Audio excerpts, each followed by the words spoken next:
Livro de Atos, capítulo de número 2, versículo de número 39. Pois para vós outros é a promessa, para vossos filhos e para todos os que ainda estão longe, isto é, para quantos o Senhor nosso Deus chamar. Diga comigo, o preço de uma chamada missionária. Acabamos de ler a palavra do Senhor nosso Deus, e é bem verdade que esta palavra, ela permeia o nosso coração e faz com que nossas almas se tornem ampla, feliz e aberta pela concessão do Espírito Santo. O capítulo de número 2, versículo de número 39 do livro de Atos, o livro o qual conta o início da história da igreja primitiva. Houve um dia que uma grande promessa foi dada à igreja do Senhor. Jesus Cristo disse aos seus discípulos: ficai em Jerusalém, até que do alto sejais revestido de poder. Ora, um dos discípulos foram encarregado, recebeu a responsabilidade de ministrar a unção de Deus e levar o rebanho do Senhor a entrar em uma dimensão sobrenatural. Tal homem, por nome de apóstolo Pedro, foi escolhido por Deus para fazer parte desta tarefa tão poderosa. A Bíblia diz no capítulo 2 do livro de Atos que todos estavam reunidos no mesmo lugar. Passados-se 10 dias, 500 irmãos tinham sido evangelizados.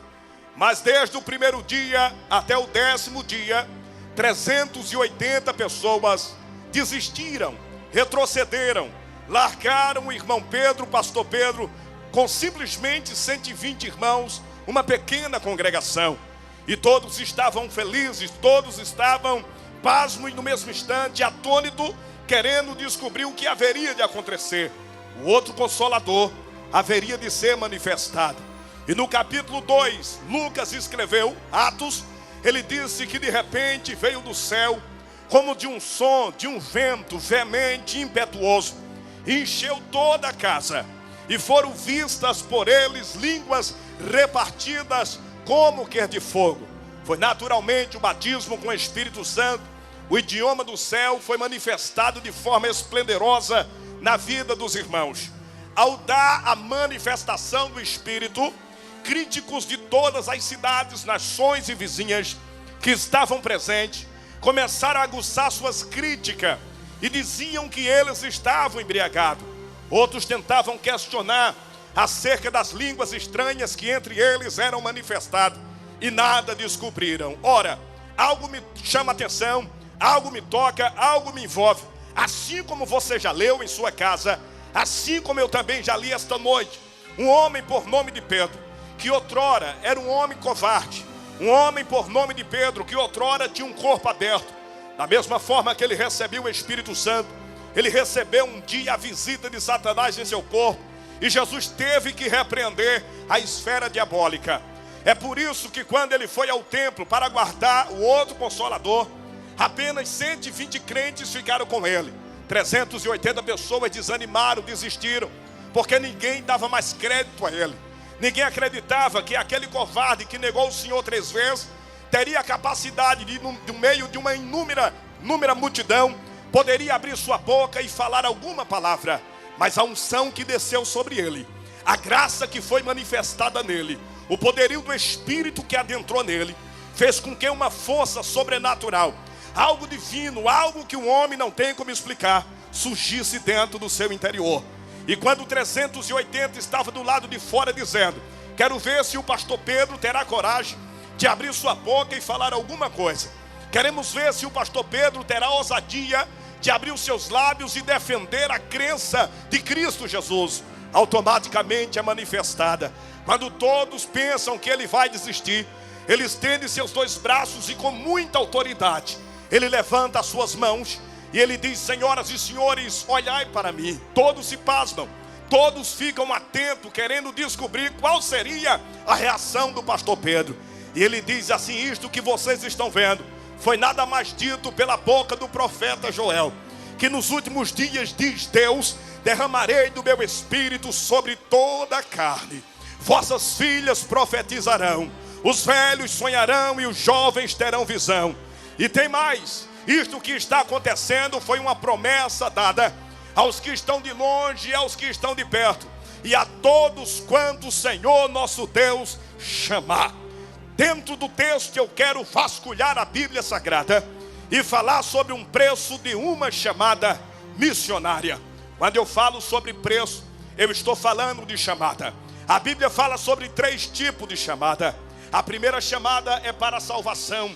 Mateus 11, 28, vinde a mim todos que estás cansados e oprimido, e eu vos aliviarei. Tomai sobre vós o meu jugo e aprendei de mim, que sou manso e humilde de coração. Chamada para a salvação. A segunda chamada é para o ministério. Jesus Cristo, pela boca de Paulo, disse que a uns deu Deus, a pastores, apóstolos, a ensinadores, a doutores e a profeta. A terceira chamada está baseado na sentença eterna, quando o Senhor Jesus decretar a condenação dos rebeldes para morar com o diabo e os seus anjos no inferno. A igreja recebeu a chamada missionária. Pastor, o senhor está falando que existe chamada missionária, sim, mas ninguém poderá ser chamado sem que entenda que existe um preço a pagar. Todo homem de Deus, toda mulher de Deus deve entender que a obra do Senhor, a chamada do Senhor, existe um preço a pagar. Não existe sucesso sem sofrimento, não existe glória sem pedra, não existe alegria sem primeiro tristeza, não existe trono se não houver engano, sedução e calúnia, não existe riqueza se não houver pobreza, não existe resultado principal se não houver um resultado negativo.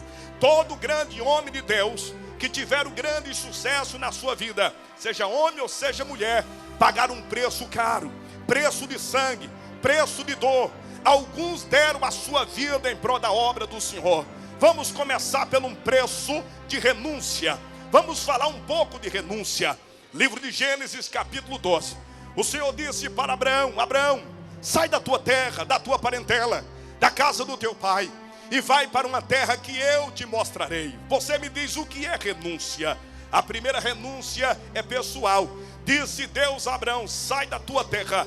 O Senhor pediu para Abraão tomar uma atitude própria, uma escolha própria. É a renúncia da sua vida. A segunda renúncia é a renúncia espiritual. Deixar o mundo, deixar o pecado, deixar o engano, deixar a mentira. Além de tudo, o pai de Abraão era um grande fabricador de deuses. Então, falando de religião, Abraão fez uma renúncia no mundo espiritual. A terceira renúncia é a renúncia dos seus bens. O que é renúncia? É deixar os seus bens. No original, a palavra renúncia significa deixar aquilo que você ama. A palavra renúncia significa abandonar aquilo que você mais gosta, pastor Reuel. A palavra renúncia significa se afastar daquilo que faz parte de você. A palavra renúncia está ligada ao que você mais tem de prazer. Significa renúncia. Então isto logo está dizendo perdas. Isto logo está dizendo se retirar daquilo que gosta. Ninguém quer perder. Todos nós nascemos para ganhar. Todos nós temos a natureza de conquistar. Mas queremos ir adiante. Queremos chegar mais além. Se eu fosse Deus neste momento, na mentalidade de Deus, eu entraria dentro da mente de cada um aqui hoje e diria para você: o que te basta ou o que se tem? E você me diria: pastor, eu sofri tantas perdas, sofri tantos danos nesses últimos dias, eu estou renunciando tantas coisas, pastor, por causa da obra do Senhor. Este é o preço da chamada. Não é só eu que renunciei, não é só você, pastor Djalma, que renunciou. Não, grandes homens de Deus renunciaram. A Bíblia diz no livro de Hebreus que Moisés renunciou à grandeza, à riqueza, ao trono do Egito, em prol do resgate de Israel. Você lembra do apóstolo Paulo, que renunciou à lei de fariseu, à faculdade? Paulo renunciou à escola, renunciou à glória. E Paulo, ele faz com que tudo se volte a ele no ato da renúncia. Renúncia é largar de lado, renúncia é abandonar. Mas vale a pena renunciar por amor a uma chamada. vale a pena renunciar por uma vocação do ministério. Existem pessoas que não têm coragem de renunciar, mas existem outros que estão dizendo: Deus, me dá apenas uma oportunidade que eu vou renunciar. Dá-me uma chance que eu quero renunciar. Eu me recordo do Evangelho segundo escreveu Lucas, capítulo 9, versículo de número 57 a seguir. A Bíblia diz que um grupo de 3 jovens sonhadores se aproximaram do Senhor. A fama de Jesus espetacularmente estava espalhada. E um grupo de jovens disse assim para o Senhor: Senhor, te seguirei aonde quer que tu fores. Disse Jesus: as aves dos céus têm seus ninhos, as raposas têm seus covis, mas o Filho do Homem não tem onde inclinar sua cabeça. Aquele rapaz fechou seu rosto, sonolento, foi embora, porque ele imaginou que para seguir a Jesus, na fama que Jesus estava, era garinhar bens para si, garinhar riqueza, garinhar peças preciosas ao seu lado direito. E era exatamente o oposto. Então ele entendeu que Jesus era um aventureiro. Ele abandonou o ministério.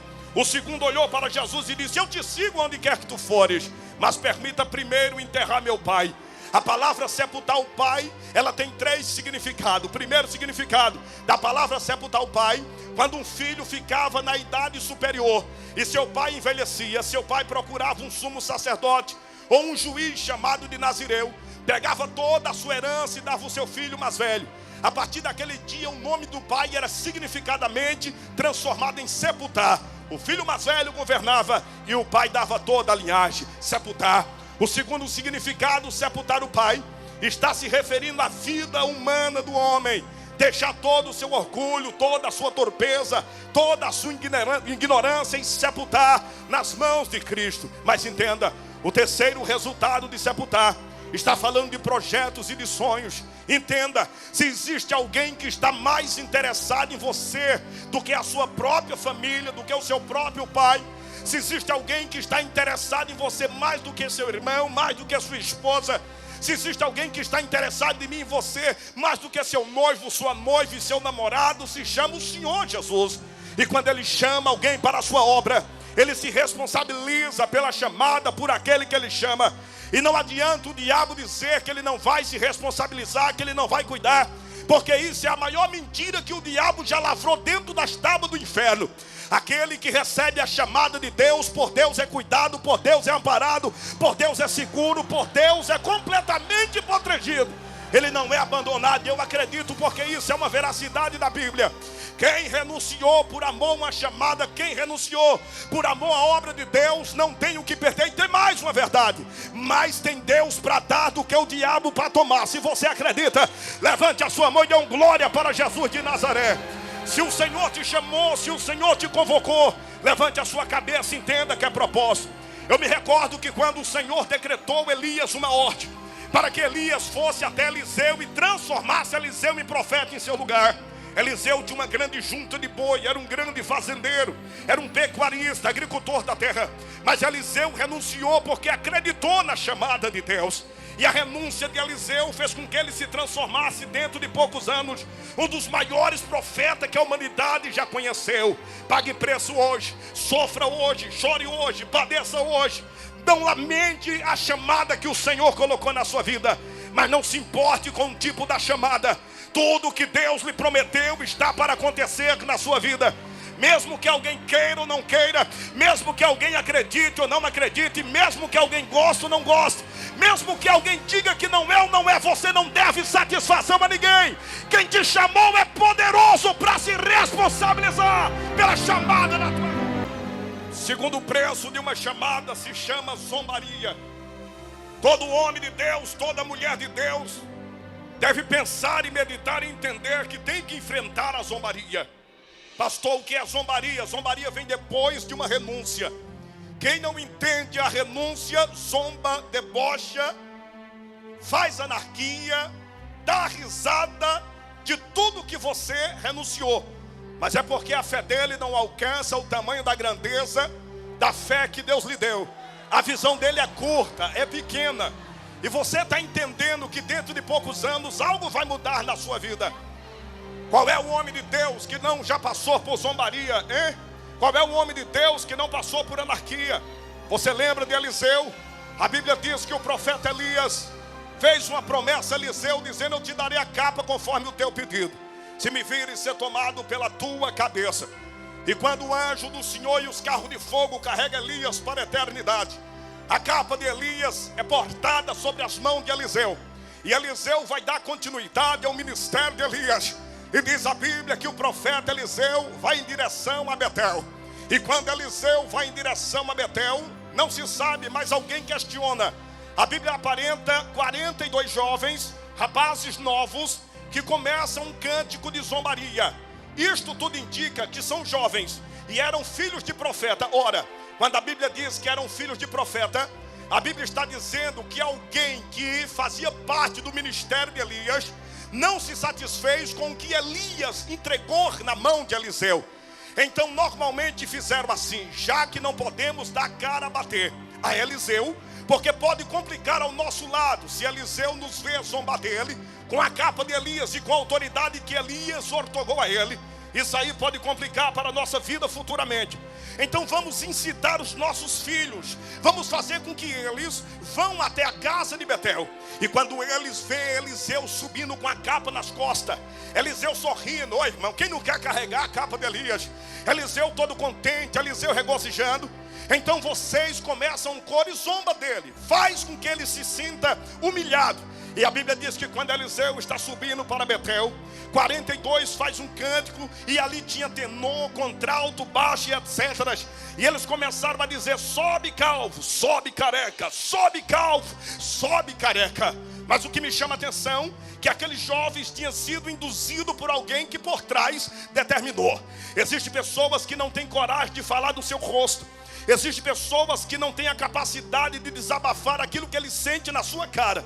Então ele, por ser um ignorante, ele incentiva alguém para que este alguém seja o terceiro a inflamar a sua alma. E se você não vigiar, você vai terminar se aborrecendo, você vai perder toda a sua habilidade e a sua estabilidade. O que é que os zombadores querem? Tirar você da paciência que Deus lhe colocou. Uma vez você irritado, você não prega bem. Uma vez você irritado, você não canta bem. Uma vez você irritado, você não vai administrar bem sua empresa. Uma vez você irritado, você não vai dirigir bem seu carro. É psicológico, isso aí é natural. Então as pessoas vão zombar. Só que quando eles pensaram que Eliseu ia simplesmente se aborrecer, Eliseu tirou em direção a Betel, porque quem acredita na chamada não deve satisfação a quem está aborrecido. Se você gostou, amém. Se não gostou, engole de goela abaixo, porque Deus já chamou e acabou. É fim de papo, não tem ideia. E a Bíblia diz que naquele momento o Senhor entrou em Eliseu e ele estendeu suas mãos. E quando Eliseu estendeu suas mãos, ele amaldiçoou. E Deus mandou 2 agentes naturais de carne, chamados 2 ursas. E elas mataram 42 jovens que zombaram de Eliseu. Para zombador, Deus tem ursa para matar. Para zombador, Deus já tem a sentença para matar. Não se preocupe, porque alguém está zombando da sua primeira gravação. Qual é o cantor que não foi zombado no seu primeiro CD? O primeiro não é fácil. A gravação não é boa, parece que se grava até em fundo de quintal. O maestro não dá uma boa atenção porque você ainda não tem nome. Então pega uma guitarrazinha, um contrabaixo, uma bateria tipo lata, põe no seu CD e faz com que você pague preço. E ninguém quer escutar. E quando escuta, as pessoas dão risada e dizem assim: Deus tem misericórdia desse cantor. Começo de pregador também não é fácil, existe zombaria, porque você não tem um autocontrole didático, um autocontrole mental. A sua exegética bíblica é completamente um pouco falida. A sua inteligência é complexa porque você não tem o domínio na hermenêutica.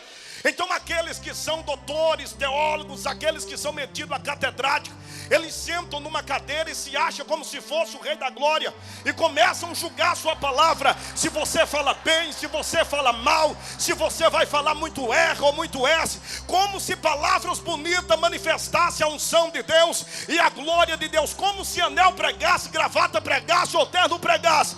Deus não está preocupado com a sua beleza, com a sua dinâmica, com o seu bom raciocínio. Pega o teu raciocínio, fica com ele. A igreja não depende da tua habilidade, a igreja depende do poder e da unção. Talvez você me pergunte e você diz: pastor, Jesus Cristo passou por zombaria. Você nunca vai ver o pastor Adeildo pregar alguma coisa e não provar dentro da Bíblia. No capítulo 11, segundo escreveu o evangelista Lucas, a partir do versículo 14 em seguir, A Bíblia diz que a fama de Jesus e o seu ministério crescia. E quanto mais a fama do Senhor crescia, pessoas também cresciam a lhe aborrecer. A fama incomoda, a glória incomoda, o sucesso incomoda. Principalmente aqueles que têm inveja, aqueles que querem ver seu fim, aqueles que torcem pela sua desgraça. Pastor, na igreja não tem isso. Se não tivesse eu não pregaria, porque eu fui pastor de igreja há 14 anos. E não tem mais que não possa falar do que eu, que tenho tanta experiência própria dentro da igreja. Pessoas que querem ver você parar e estacionar. A Bíblia diz que Jesus tirou o demônio de um rapaz surdo e mudo, entenda. Ele tirou o demônio. E quando ele tirou o demônio daquele rapaz, Jesus estava dentro de Cafarnaum. Jesus nasceu em Belém, cresceu em Nazaré. E o seu sonho maior era continuar, começar o ministério dentro de Cafarnaum. Cafarnaum, uma cidade a qual ele explorou os grandes milagres históricos. E ele começa a expulsar demônio, curar paralítico. Os fariseus que não têm essa mesma graça, os fariseus que não têm esse mesmo poder, os fariseus que não têm essa mesma autoridade, ficaram infectados de ignorância. Normalmente é assim, quem não tem raiva de quem tem. E normalmente quer parar quem tem e faz de tudo para ver se te mata. Então os fariseus criaram uma teoria: vamos abafar. Como é que vamos abafar esse sucesso? Todos o amavam, todos gostavam demais do Senhor. E por fim das dúvidas, aqueles de longe e de perto vinham para lhe adorar. Então eles criaram uma teoria: esse que tira demônio é o próprio demônio em carne chamado Beelzebu. E eles fizeram outdoor, colocaram placas nas ruas, para que o povo entendesse, lavagem cerebral. Vamos pôr na mente do povo que isso não é de Deus. E eles odiavam quando Jesus dizia que era o próprio Filho de Deus. Eles ficavam nervosos quando Jesus curava no sábado. Então disseram que Jesus era o próprio Belial. Ora, isso é uma crítica baixa, isso aí se chama golpe baixo. Normalmente essas pessoas, eles sofrem de inferioridade. Fariseu sabe pregar, mas é aquela mesma ladainha, todo dia a mesma coisa. Fariseu tem sabedoria, mas todo dia aquele pão com arroz, farofa seca. E o povo é sábio, e nada melhor do que a igreja para responder. A igreja gosta de coisas novas que vêm do céu, coisas preciosas, pérolas divinas, algo celestial que vem direto do trono da graça. Então disseram que Jesus estava endemoniado. Pega na mão do teu irmão que isso aqui vai virar uma panela de pressão. Aleluia. Pega na mão do teu irmão, diz assim para ele: quanto mais unção o Senhor te der, mais o inferno ficará enfurecido com o teu sucesso. Será natural. Agora escute para mim que eu quero fazer você entrar em uma dimensão sobrenatural. A Bíblia diz que ele tirou demônio. Tirando o demônio, quem vai se assanhar? O inferno. E o mundo do inferno é inferior ao mundo de Deus. O mundo do inferno é um mundo pequeno. Então o diabo vai entrar no mundo dos homens. Homens vazios, homens que não têm Deus. Aquele que dá lugar a Deus, Deus usa. Aquele que dá lugar ao diabo, Deus dá lugar, o diabo entra nele. Eu costumo dizer que se o crente ficar de mente vazia, a mente dele pode se tornar uma arma poderosa para o diabo entrar, usá-la. O diabo usa pessoas de dentro da nossa casa, da nossa igreja, do nosso púlpito, do nosso rebanho, para tentar nos atacar. Você me diz, mas isso pode ser? Pode ser. Essas pessoas não oram, não jejuam. Essas pessoas não se ocupam na obra de Deus. Crente que ora não tem tempo de fazer fofoca. Crente que jejuma não tem tempo de mentir. Crente que tem uma vida consagrada não tem tempo de fazer focinhada para alguém, não. Essas pessoas são desocupadas, templos de demônios, pessoas que usam a boca e deixam o diabo usar. Então ele permite que o diabo entre na sua boca e ele começa a falar mal de A, mal de B, mal do pregador, mal do cantor. Não gostei desse, gostei daquele. Pastor fulano pregou mais, pastor ciclano pregou menos, cantor Beltrano cantou mais, cantor ciclano cantou menos. Eu não vim aqui para você colocar nota na agenda, não. Deus usa quem quer, levanta quem quer, como quer, Ele faz. Estão zombando de você porque sabe que perderam o trono para você. Estão zombando de você porque sabe que o tempo dele passou e chegou ao céu. Estão zombando de você porque sabe que a casa caiu para ele, não caiu para você. É teu dom. Levante a mão para adorar. Quem tem glória dá glória, quem tem aleluia dá aleluia. Se tem alguém do seu lado que não gostou, é problema dele. Manda esse invejoso procurar a sepultura. Você não vem brincar de crente, você vem para adorar, para adorar, para adorar. Pastor Adeildo, qual é o outro preço da chamada? Terceiro, passará pela discriminação. O Senhor tem certeza que homens de Deus passaram pela discriminação com certeza. Existem 3 tipos de discriminação. A primeira discriminação é racial. Durante anos e milhares de anos, negros foram massacrados pelos brancos. Desde o período do silêncio entre Malaquias e Mateus, que é chamado período escuro de 430 anos. É o período da discriminação racial. A segunda discriminação é cultural. A cultura passa por discriminação. Cidades, estados, países de primeiro mundo discriminam países de terceiro e de quarto e quinto mundo. Discriminação. A terceira discriminação é preconceito humano. O que é preconceito humano? É a forma de ser. Ninguém pede para nascer doente. Ninguém pede para nascer escuro ou claro. Ninguém pede para nascer com defeito. Mas o ser humano tem uma autocrítica simplesmente com aquilo que ele enxerga. E às vezes existem pessoas que enxergam errado, pessoas que olham errado. Capítulo 9, segundo escreveu o evangelista João, conta-se uma história de um pobre cego. Os discípulos se aproximaram de Jesus e disseram: Senhor, quem pecou? Seu pai ou sua mãe, para que ele nascesse cego? Jesus toma dó daquele homem, porque no Antigo Testamento era assim. Israel, quando estava de bem com Deus, os filhos não nasciam com defeito. Mas quando Israel pecava e transgredia a lei do Senhor, havia uma maldição que atingia até a 4ª geração. Então os filhos nasciam cegos, mancos, aleijados e ressecados. Até que Jesus nasceu para desfazer de toda a natureza pecaminosa e esmagar o elo do diabo com o homem. Então, numa casa que tivesse uma criança enferma, a mãe, em dia de sábado, não saía de dentro de casa, e o seu pai ia ao templo clamar ao Senhor. Se em uma casa nascesse alguém defeituoso, os parentes abandonavam. Sabe por quê? Quando você lê a história do paralítico de Cafarnaum, do tanque de Betesda, a Bíblia diz que Jesus vai até o tanque. E o tanque era assim, tinha 5 alpendres. Lá tinha cegos, mancos, ressecados e aleijados. Mas você não vai encontrar lá leprosos, nem quem tinha uma hemorragia de sangue. Esses 2 atos eram atos reprováveis por Deus. Quem era leprosos tinha que ser excomungado da cidade. Não podia se aproximar da cidade a não ser pelo lado de fora do muro. Quem tinha uma hemorragia, igualmente aquela mulher que sofria de um fluxo de sangue, não podia se aproximar também da cidade, porque era um ato de perjúrio diante dos sumos sacerdotes. Isso era uma grande discriminação. As pessoas te julgam pela aparência, pela maneira que você é, pela maneira que você deixa de ser, pela roupa que tu veste, pela comida, pelo teu carro e pelo teu calçado.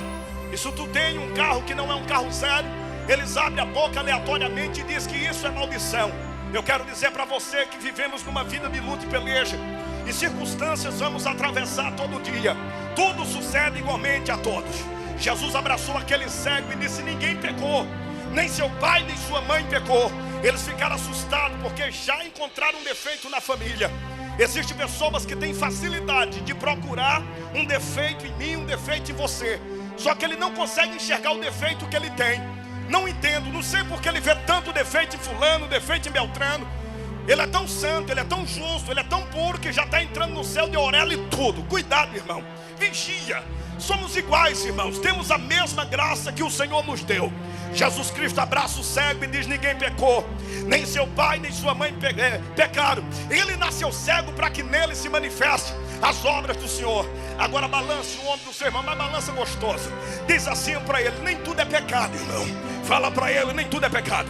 Diz assim para ele: este meu problema, profetiza, diz: esse meu problema é para se manifestar na minha vida a glória do Senhor. Isto é, e se você crê que isto é verdade, eu quero pedir para você sair do chão e pisar na cabeça da serpente. Adora! Senhoras e senhores, Jesus Cristo passou pela discriminação. O filho de Maria, o filho de José, o Criador da eternidade, humanidade passou por discriminação. Evangelho segundo escreveu o evangelista João. A Bíblia diz que Jesus estava montando o ministério dos discípulos e dos homens para a obra missionária, e o Senhor resolveu ganhar um jovem pescador, irmão de um grande ganhador de alma, que era obreiro da igreja de João Batista. Seu nome se chamava André. André descobriu que João pregava acerca do Senhor. Então André resolveu automaticamente pedir permissão a João e congregar no ministério de Jesus. Quando André entrou no ministério do Senhor Jesus Cristo, André se alegra pelos estupendos milagres e diz para Jesus que tem um irmão encarregado de pesca, cujo nome se chama Pedro. Então Jesus vai e chama Pedro para o ministério. Pedro se alegra e diz para Jesus que tem um comparsa por nome de Felipe. Jesus Cristo vai e chama Felipe para a obra missionária. Felipe fica feliz por André ter ganhado Pedro e Pedro ter lhe ganhado. Então disse Felipe a Jesus Cristo: eu tenho um amigo cujo nome se chama Natanael. Ele é formado em filosofia, catedrático na lei dos judeus, e eu te peço que tu vá até ele e chame ele para a obra missionária. A Bíblia diz que de caminho às margens do mar da Galileia vai Jesus em busca de Natanael. Naqueles dias a Bíblia diz que Felipe, gritando na rua, ele dizia: Natanael, Natanael, havemos achado o homem a quem Moisés dele falou e os profetas profetizou. Quando Natanael saiu debaixo da figueira com sua mão estendida, ele disse: porventura, quem é este homem? Disse-lhe Felipe: Jesus Cristo de Nazaré. Para quem não sabe, Nazaré era uma cidade que carregava o jugo de maldição. Nazaré era o maior centro de prostituição. Nazaré era o maior centro de rebeldia. O maior ódio dos fariseus era porque os habitantes de Nazaré não quiseram estudar na escola judaica. Jesus, o Filho de Deus, está vindo de Nazaré. Disse-lhe Natanael: pode vir alguma coisa boa de Nazaré? Disse-lhe Felipe: vem e vê. Chega mais perto, filhinho. Tira a prova. O negócio não é perguntar, o negócio é se aproximar. O negócio não é falar, o negócio é tocar. O negócio não é abrir a boca, o negócio é sentir. Vem pra mais perto. Chega mais perto. Quando Natanael se aproximou de Jesus, Jesus Cristo disse: eis aí um verdadeiro israelita, em quem não há dolo. Jesus tão meigo, Jesus tão bondoso, esperando palavras suaves. O ignorante Natanael abriu a boca e disse: da onde é que tu me conhece para tu dizer que em mim não há dolo? Jesus Cristo disse: antes que Felipe te chamasse, eu te vi debaixo da figueira. Já que tu está dizendo, pode vir alguma coisa boa de Nazaré, se ele falasse isso para mim, eu lhe garanto que eu ficaria irritado. Pois eu nasci numa cidade não muito grande, mas uma cidade que hoje tem quase 470 mil habitantes, a capital do agreste de Caruaru. Mas eu fui criado numa cidade por nome de Maraial, que até hoje não deixa de ter 3 mil pessoas. Pastor Reuel, pastor Djalma, pastor Alexandre, eu duvido que se alguém dissesse para vocês, pode vir alguma coisa boa de Camboriú, se irritaria, te provocaria. A primeira reação seria dizer: tem sim, e não fale mal da minha cidade. Pois é, Natanael disse: pode vir alguma coisa boa de Nazaré. Jesus não revidou, mas com carinho ele disse: antes que Felipe te chamasse, eu te vi debaixo da figueira. Aí diz a Bíblia que Natanael ajoelhou. Deixa eu lhe explicar o segredo da figueira. Herodes mandou matar as crianças recém-nascidas. A Bíblia diz que o anjo Gabriel pegou Maria e José e levou para o Egito. A segunda criança que escapou, a Bíblia diz que João Batista apareceu pregando no deserto da Judeia, era seu primo, escapou. A terceira foi Natanael. Deixa Deixa eu lhe explicar melhor. Os romanos tinham por ideia que figueira, videira e oliveira era coisa de Deus. Primeiro, figueira simboliza a grandeza de Israel, videira a produtividade de Israel, oliveira a unção do Espírito em Israel. A mãe e o pai de Natanael fizeram uma casa debaixo da figueira. Somente o pai, somente a mãe, somente Filipe sabia e mais ninguém. Aí Jesus disse: eu te vi debaixo da figueira. Natanael caiu de joelho e disse: Rabi, vejo que tu és profeta. Jesus disse: calma, só porque eu disse que te vi debaixo da figueira, tu já está se alegrando? Prepara-te, porque a partir de hoje vou ligar uma escada no céu e na terra, e tu verás anjo subindo e anjo descendo, anjo subindo e anjo descendo, anjo subindo e anjo descendo. Meu Deus, discriminação.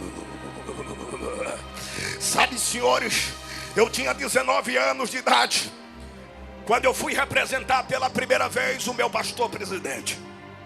E ele disse assim para mim: negrinho, eu vejo que tu és um homem de Deus, e que Deus te fará um pregador do evangelho, e que em breve tu vai ganhar muitas almas. Eu disse: eu creio. Foi o meu primeiro voo de avião. Peguei um avião na época da VASP. Estava muito quente em São Paulo. Então eu coloquei uma calça jeans, uma camiseta branca e uma sandália alpargata nos pés de couro. Quando eu cheguei na cidade que eu ia pregar, os irmãos me receberam no aeroporto. E eles ficaram com aquela plaquinha na mão: Pastor Adeildo Costa. Quando eu desci do avião, eu me identifiquei. Eu disse: sou eu. Os obreiros que estavam para me receber balançaram a cabeça e disse: não, não é possível. Esse aí não é o pastor. Porque normalmente o povo trata pastor um homem velho, carrancudo, de cara feia. Eu fui um dos pastores mais novos do Brasil. Aí eu disse: sou eu, pastor Adeildo. Aí o filho do pastor presidente olhou para mim e disse: mais novo assim? Eu disse: sim. Ele disse: eu nunca vi um pastor tão novo. Tu sabe pregar? Eu disse: mais ou menos. Ele disse: mas aquele da fita que prega sobre a Arca da Aliança é você, com aquela voz rouca e grossa? Eu disse: é eu mesmo. Me levaram para o hotel. Quando foi 2h30 me buscaram para almoçar. Me lembro como hoje. Uma coisa triste é você ser discriminado. E as pessoas que te discriminam nem imaginam o tamanho da unção que tem na tua vida. É verdade ou não é? Aí uns obreiros, o filho do pastor, eu na recepção sentado. Aí disse assim para o recepcionista: quarto do pastor Adeildo Costa. O rapaz disse: esse aí? Eu disse: sou eu. Minha primeira pregação representando o meu presidente, eu estava feliz demais. Ele olhou para mim e disse: tem certeza que é você? Eu disse: absoluta. Ele disse: mas não tem uma roupinha melhor, assim, uma gravata? Eu disse: um calor de 40 graus, você está louco, irmão? Aí ele fechou a cara. Eu entrei dentro do carro com 2 obreiros atrás, o motorista e eu no banco da frente. Todo mundo em silêncio, ninguém falou comigo. Quando eu cheguei na cantina, no refeitório da igreja, a presidente do ciclo de oração foi convidada a me saudar. Ela vinha sorrindo, feliz, naquela mesa enorme. E ela imaginou que iria encontrar um senhor de idade, um negrinho magricelo, que eu pesava 59 quilos. Tinha mais um pouquinho de cabelo aqui na entrada, Alisson. Quando ela foi pegar na minha mão, ela fez assim: paz do Senhor. O senhor é pastor? Eu disse: sou. Novo assim? Eu disse: é. Virou as costas e foi embora. O restante da semana ninguém pegou na minha mão. Foi o primeiro ginásio que eu deparei na minha frente. À noite o ginásio, quando eu entrei, tinha umas 10 mil pessoas, ferrenha fechado. O pastor olhou para mim, do meu lado direito. Ele disse assim: você sabe pregar mesmo, meu filho? Eu disse: eu sei, um pouquinho. Ele disse: via das dúvidas, eu vou colocar alguém para dar uma introdução, para você não se perder. Eu disse: amém. O irmão com a maior fome de pregar para uma multidão, um obreiro pegou o microfone e pregou meia hora sobre a unção de Davi. Do jeito que o povo estava, o povo ficou calado. Pastor levantou 2 obreiros. Um olhou para mim e disse assim: você tem bala na agulha para esse povo? Eu disse: eu tenho.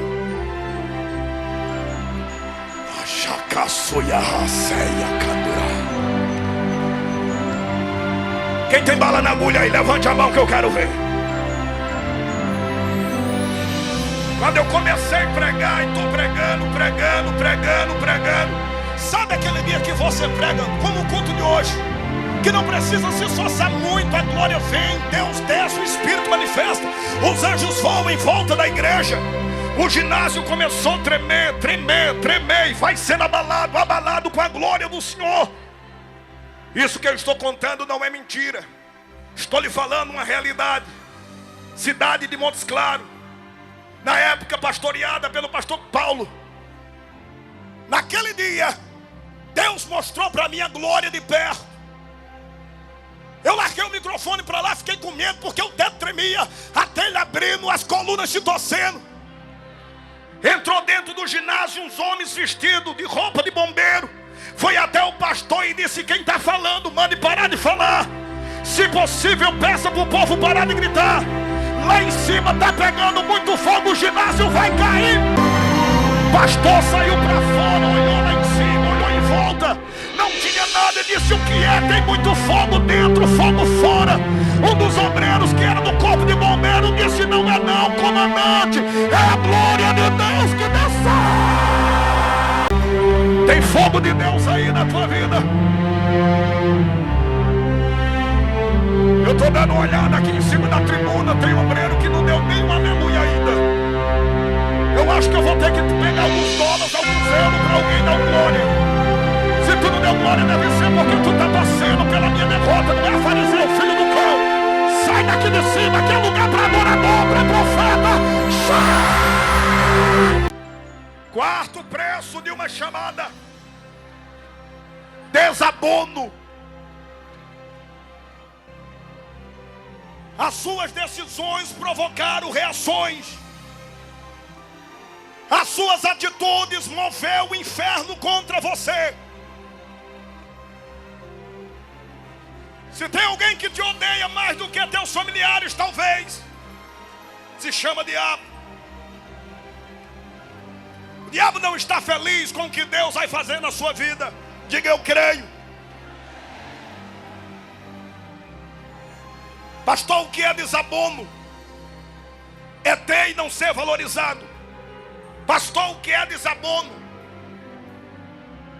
É conhecer e não ser reconhecido. E tem coisa que nos intriga na vida. Pessoas incapazes assumem lugares que a ele não compete assumir. Sabe por que o nosso país balança como gangorra? Porque ele será país de primeiro mundo daqui a 200 anos, se Jesus não voltar.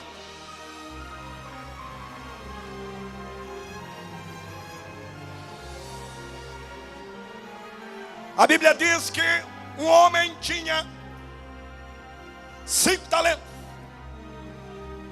e deu a um que era capaz de 5. Ele tinha 2 talentos e deu a um que era capaz de 2. Ele pegou 1 talento e deu a um que era capaz de 1 talento. Mas diz a Bíblia que disse: trabalhai, granjeai, negociai para mim, até que o tempo de voltar chegue. O que tinha 5 talentos, granjeou mais 5 talentos. Natural, capaz, habilidoso, cheio de conhecimento. O que tinha 2 talentos, trabalhou, se esforçou e conquistou mais 2 pelo seu esforço. O que tinha 1 talento, enterrou o seu talento. Escute, 1 minuto de silêncio, por favor. Escute. Durante muitos anos eu preguei muito errado. Eu pegava esse rapaz de 1 talento que enterrou o talento. Eu tenho 15 mensagens massacrando ele. Eu detonava ele. Itinerante tem uma mente fértil para projetar coisas boas e coisas más. A mente de um itinerante é a própria mente de Deus. Escute. Aí eu comecei a me perguntar, porque eu pregava assim: desenterra teu talento, pega teu talento de novo. É assim ou não é? Aí eu fui orar e Deus me disse: pregue diferente. Você está pregando contra quem está enterrando, mas você não buscou a causa porque alguém está enterrando. Roberto Olegário, quando alguém enterrou o talento, não enterrou porque tinha medo, não é só o medo. E quando alguém tem medo é porque alguém que está em volta dele provocou medo nele. Deixa eu fazer você sentir o drama. Sabe por que ele enterrou o talento? Diga, eu quero saber. Primeiro, ele era mais capaz do que o de 2 e o de 1. Primeira capacidade, ele disse, conheço o meu Senhor. Segunda capacidade, ele planta e colhe. Terceira capacidade, ele ceifa, mata e lança no inferno. O único defeito que ele tinha foi imaginar que poderia ser como os demais. E não posso pensar assim. Eu nunca serei como você, você nunca será como eu. Cada um terá uma unção diferente na vida.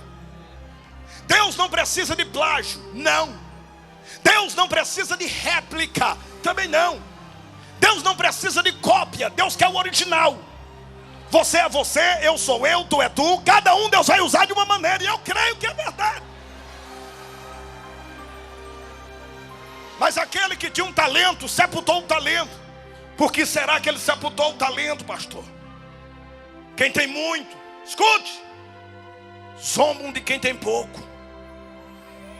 Não, calma. Quem tem 5, fala mal de quem tem 1. Calma, fique quieto. Deixa eu bater gostoso, calma. Quem prega aqui não quer que você suba aqui.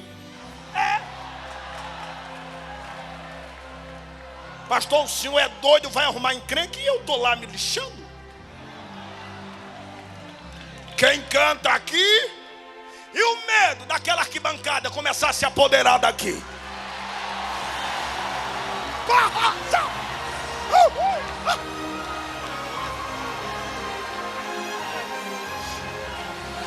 Pastor Reuel disse, já começou a subir.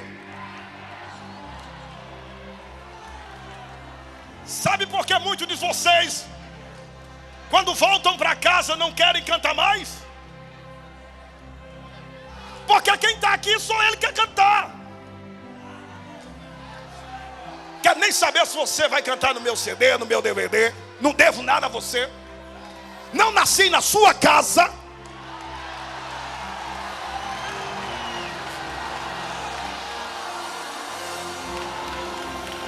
Quem está aqui não quer pegar na mão de quem canta ali. Quem prega aqui não quer pegar na mão dos que estão no anonimato ali. Deus vai virar teu cativo.